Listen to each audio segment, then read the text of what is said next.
Offering PAI E24. Di sini saya akan menjelaskan tentang pentingnya bermazhab pada agama Islam.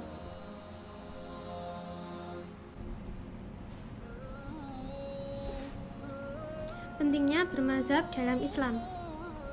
Ulama ahlu sunnah wal jamaah merekomendasikan 4 mazhab yang boleh diikuti oleh umat Islam dalam bidang fikih, yakni yang pertama mazhab Syafi'i, yang kedua mazhab Maliki, yang ketiga mazhab Hanafi, dan yang keempat mazhab Hambali.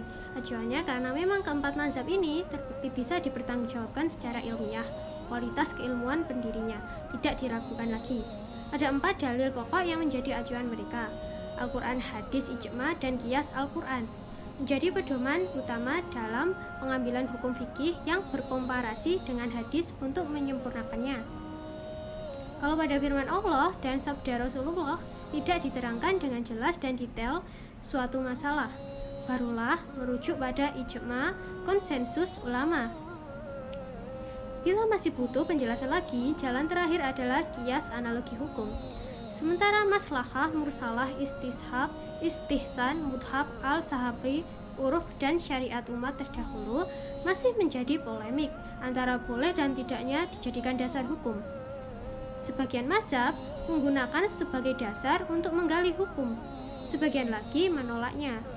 Terlepas dari berbagai perdebatan tersebut, muncul persoalan, cukupkan kita kembali kepada Quran dan hadis dalam menjawab berbagai persoalan umat? Apakah hal itu bisa dan mencukupi? Tentu saja tidak mustahil. Karena keempat pendiri mazhab tersebut terampil merujuk pada Quran dan hadis untuk merumuskan konsep fikih. Dengan kata lain, acuan utama produk fikih mereka adalah Quran dan hadis. Tetapi hampir bisa dipastikan untuk saat ini tidak akan menemukan satu orang pun yang bisa melakukannya. Kenapa? Karena ada beberapa kriteria yang harus dilengkapi oleh orang yang berkeinginan merujuk langsung pada 2 sumber pokok hukum Islam. Syaratnya mulai dari paham terhadap bahasa Arab secara sempurna, bukan hanya paham, bisa berbicara dan membaca secara sederhana, tetapi memahaminya, mulai dari struktur kalimat sampai tata bahasanya. Perangkat yang harus dimiliki adalah ilmu nahwu, saraf, mantik, dan balaghah. Berikutnya, harus mengerti dengan sempurna cara menafsirkan keduanya. Maka yang harus dikuasai adalah ilmu tafsir dan mustalahul hadis. Tidak cukup sampai di sini untuk menghasilkan produk hukum dari Quran dan hadis. Setelah menguasai apa yang telah dijelaskan di atas, ialah dengan metode ushul fikih, karena semua hukum lahir dari sini. Usul fikih sebagai rahim fikih juga membangun perdamaian global dengan mazhab persaudaraan kemanusiaan.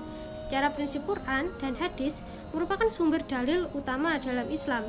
Tetapi kalau menafsiri keduanya, sumber ini dengan tanpa memenuhi kriteria seperti yang telah dijelaskan sebelumnya, sangat dilarang dalam Islam.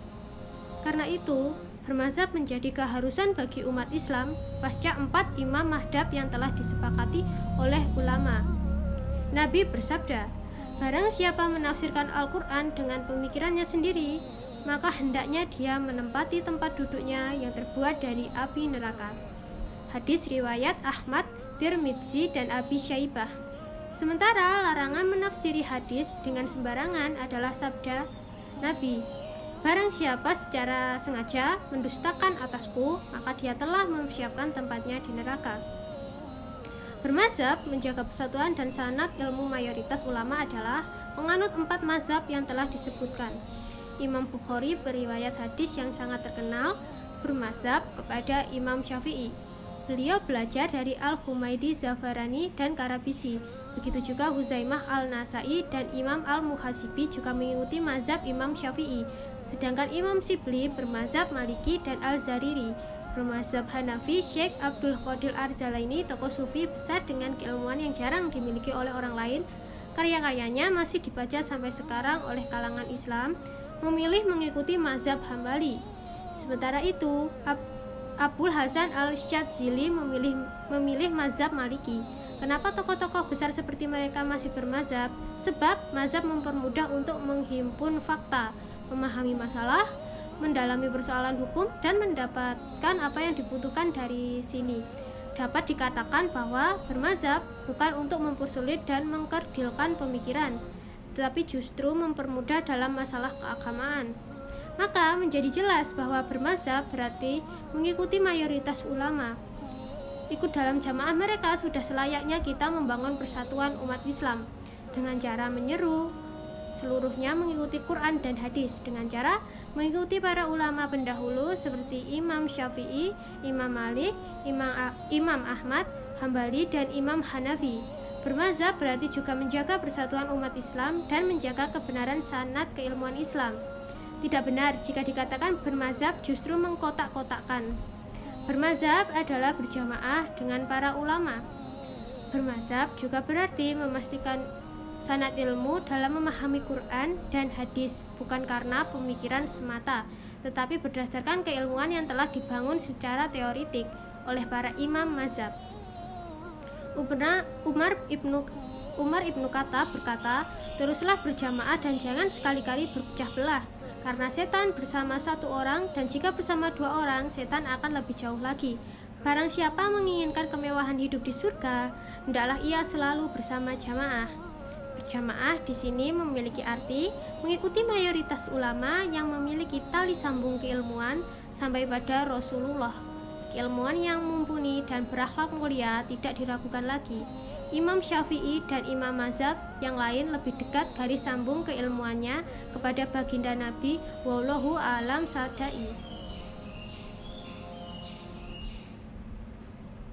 Sekian penjelasan dari saya, bila ada kurangnya saya mohon maaf dan terima kasih. Wassalamualaikum warahmatullahi wabarakatuh.